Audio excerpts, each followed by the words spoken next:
Day 20,559. Addendum to previous transmission. In a not too far out of character fucking Rocco, crazy ass ADHD overshare TMI post, let me take you the long way around the barn here and point out the knot holes the delinquent Lane brothers used to put their tallywhackers through, scaring and confusing the younger tag-alongs like myself, who would have never thought to do something like that, and why would you? Anyway, speaking on awkward encounters, I wanted to share what happened to me this afternoon. If you ever roll up to my place in Shumway, Washington, you would quickly see why the delivery drivers drop and don't stop. Some even leap over the railing to flee. Angry pitbull? Leprosy-infected half-dead cat? Jehovah's Witness? Herbalife distributor? Ted Cruz? None of the above. I have a doormat that reads, "Hold on, we're not wearing any pants." I am a notorious clothing optional advocate. As soon as I return to my home, abode, castle, fortress of solitude, I shed whatever I am wearing before the lock even clicks as the door shuts. Apparently, I have long been a naked wild child. My dear sweet mother, who I never call like most of you bastards, has a small inventory of young Rocco and his magical public displays of nudity as a toddler. From never meeting a water fountain that I didn't want to swim in, or a civic statue I didn't yank my bottoms off to climb and defecate on. Based on the handful of surviving photographs from the early 70s, it's easy to see why I got away with it so often. I was cute as fuck. I looked like a little chubby cherub, so the attention I got for these antics had to have been mostly positive, and you know damn well how much I enjoy positive reinforcement for being me. Now, I have no memory of any of this, and take these personal legends with a grain of salt as exaggerated fabrications of the countless ways my mum was mortified or unprepared by my existence in her life. My response is, where was the parental supervision? In hindsight, growing up feral has put me here in front of you, so I will take it as a win, but will admit I do love water fountains. What I do remember is a lot of naked hippies hanging around the family bar and strip club in the early 70s, and growing up the so-called normal way with body shame and modesty was not something that was enforced. I often woke up to find a sleeping cuddle puddle of long-haired bushy naked women strewn about like sleeping kittens on the bearskin rug by the fireplace. I am trying to recall when I figured out that most folks didn't grow up this way, and when I did, it was surely from some shitty snide remark out the mouth of a few of the teachers whose main area of expertise was majoring in hating my ass because of my parents and their nightclub. This only added to my aversion for some elements of public education. When I did have to get dressed for school, there is a lot that shit that kicks in as well. As I was always dressed differently, and I guess oddly. I think my dear old mother would go overboard, and wherever she bought my clothes was certainly from what seemed completely out of step with everyone else. Just short of putting a big target on my back, I can't say there wasn't a day that someone wasn't giving me shit or bullying me, and what I wore was always the first thing on their list. It got to the point I used to stash the jackets in the bushes and freeze my ass off rather than being teased for having a rich kid's coat. I mean, we were practically gypsies, and like most Roma our mothers would doll us up with garish dress shirts and whatnot. Their ideas of style, I suppose. So, my dislike for clothing runs deep. Plus, as a big guy, most of the shit is uncomfortable and I run hot all the time, so even a plushy robe only gets just enough time on my body to head down to Ralph's to buy half and half. Looking back, I've always been a naked savage. It also explains the very short list of roommates in my history. Back in the dope RUS days, I had a good rep for being fair, but that whole awkward hang out with your dealer to score wasn't the only thing that was elevated in the room. As this was underground shit and you were a guest in my home, you'd be lucky if I put on a pair of underwear.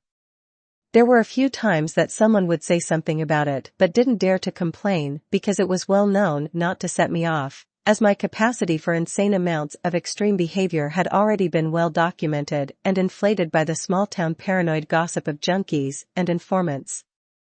The aspect of being chased down a long remote driveway by a nearly naked sweaty 300-pound drug-crazed machete in one hand and 357 Magnum in the other, wielding maniac in a rage of murder frenzy on more than one occasion was more than enough to keep my house, my rules in place.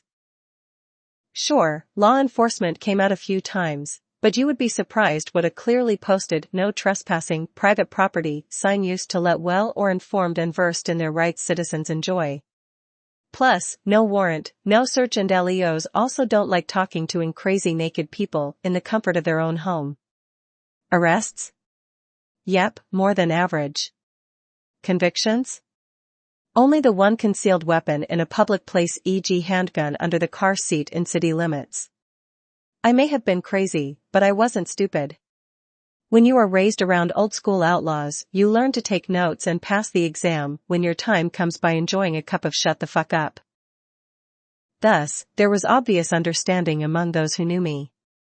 I was different, smart, and capable of just about anything, but usually in the nude or wearing very little to cover myself. So, if you could accept that, you could do business with me, otherwise fuck off. Plus, I would be more likely to let you hang around and share freely if you were also willing to follow the pants optional rule, although pretty sure this was just for the revolving door of lost girls and old hookers I felt sorry for. There was no more bearskin rug or fireplace, but the flesh pile of my childhood was still an early morning treat. Under the circumstances, I found it comforting. When I finally got the official diagnosis for ADHD and being neurodivergent with some tilting on the scale towards autistic traits, I was relieved, as all this madness for nearly 50+ years was justified. Like young Frankenstein, I too had been given an normal brain. On that long laundry list of quirks, tells, and differences includes how I feel about what is on my skin. I can be oversensitive. So clothing always remains something of a challenge for me, and if I could live in a nudist colony the size of a city, I would be just fine with that. Fast forward to yesterday Avu. I was sprawled out on my bed enjoying myself, as I often do, when a single knock tapped my door and then was opened. One the dudes that works in the guest house and cafe just used his key to walk on in. I jumped up ready to fight. What the fuck, man? Why would you do that? Now he was in full retreat, spouting off sorry, like a stuttering machine gun. I learned long ago that when someone surprises you mid-stroke, best to carry on and make them feel as they have violated your space and privacy. That is to say, the problem is theirs and not yours. I have been caught red-handed in many compromising situations in my lifetime, and I just keep on trucking like that's what I am supposed to do. In this case, I was at full attention and decided to grill him a bit to burn this image of my nude, hairy, lumpy, sweaty, obese body with my engorged salute that has been described as a vascular baby's arm flying enough foreskin to make a coin purse into his careless mind in hope of him warming all others that might dare to disturb the horny cyclops on the 4th floor. He was looking down and around, anywhere to avert his eyes from the terrifying image of me pissed off in the buff with my Todger also giving him the stink eye. Like Kato in Schwarzenegger's Total Recall. I stood there like the statue of Balzac, my belly and boner jiggling up and down as my thunderous words only made him wince more. I questioned him for a few minutes longer than necessary to drive home that this is not a mistake I take lightly. He crumbled like a submissive cuck and skulked off head down the whole way. Needless to say, I didn't take my dinner in the cafe and gave him the cold shoulder for a few days. I finally let him wait on me and could tell he still felt bad. He had gotten the wrong room as he ran up to replace the aircon remote, hence the single knock and pop in to switch it off the holder on the wall. My crazy client laughed when I told her what happened. So she couldn't wait to ask in Thai what he thought. He apologized, but was glad it was me and not one of the gals that also stay here. Him very strong. I had to concur that I was glad it was him and not the female staff. Not sure my bravado would have held up under their shock. Like I said, I'm crazy, not stupid, I just don't like wearing clothes.